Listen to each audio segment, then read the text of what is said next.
VII, now less than 5 months away, and production gearing up for 2016 Star Wars anthology Rogue One, not much attention has been paid to director Rian Johnson's 2017 Star Wars Episode VIII. However, a new report from The Wrap is claiming that Lucasfilm has sent out an offer to Academy Award-winning actor Benicio Del Toro to play the villain in the film. Del Toro is no stranger to giant sci-fi epics, as he appeared in last year's Guardians of the Galaxy for Marvel. Star Wars Episode VIII is scheduled to hit theaters on May 26, 2017. John, if this report is true, how would you feel about Benicio Del Toro as the villain in Episode VIII? Well, okay, if it's true, that's a big if. So if this is true, I'm not sure how I feel about it, to be honest. Look, on the one hand, there's that one mantra I have. It is never a mistake to add talent. And Benicio Del Toro is clearly talent. He's got an Academy Award on his mantle for a reason. That being said, I mean, the spirit of the original Star Wars trilogy has been what J.J. Abrams has kind of been following along with. No big stars. And other than the original cast, they've gone with upcoming young talent who aren't household names. Adding a Benicio Del Toro now in the role of a villain, and I'll be honest, I love Guardians of the Galaxy.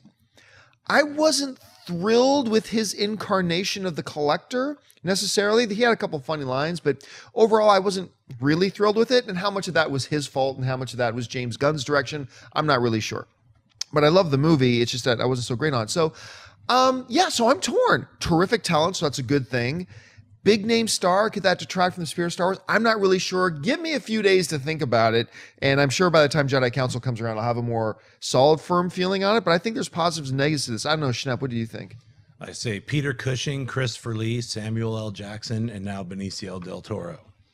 Yeah, don't talk to me about prequels.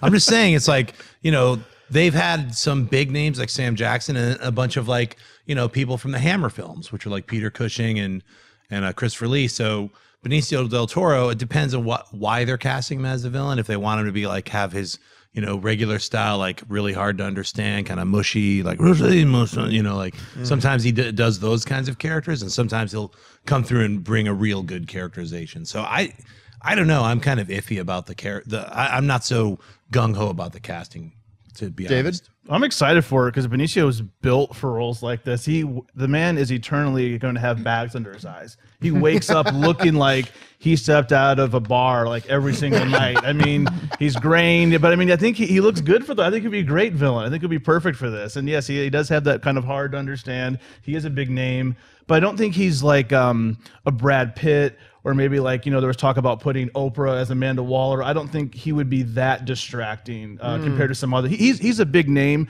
but he's not as mainstream as I think we all perceive him as, just because he's such a talented actor. It's funny that you mentioned Brad Pitt, because I was actually going to say that my favorite Benicio Del Toro performance, and he's had a number of amazing performances, but my favorite performance of his was in Snatch. Even though he wasn't in the movie a long time. Frankie Four Fingers. Oh, he's so good. And he developed this. I still don't know what that accent was. He had this weird blend of about 3 different types of accents. He was hilarious in that. So, I don't want that as the villain in the Star Wars film. But still, he's capable of bringing some amazing stuff. So let's see how it turns out.